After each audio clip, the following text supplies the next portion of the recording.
pasahero ko kaninang hapon, nabababa ng Litex. Meron pong babaan ang Litex. Tamang babaan, ma'am, sir. Ang dami niyong sinasabi sa akin kanina.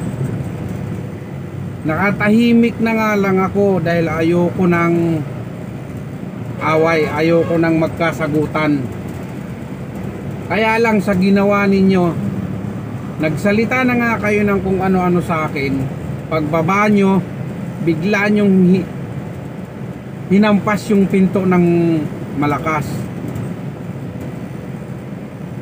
Alam nyo ba kung ibinaba ko kayo dun sa gusto nyong babaan, ay kung mahuli ako ng MMDA? Bakit? Kayo ba ang sasagot nung ticket kung sakaling mahuli ako? Binaba ko kayo sa tamang babaan. Hindi ko kayo binaba kung saan-saan. Tapos ganyan ang mga ugali ninyo.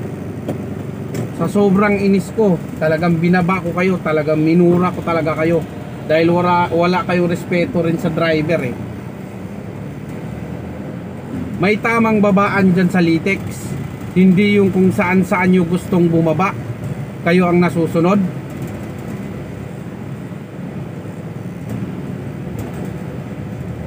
Ang hirap nyong paintindihin, pinakaiusapan na nga kayo na merong tamang babaan dyan sa may Litex. Hindi kayo makaintindi kung ano-ano pang sinasabi sa akin.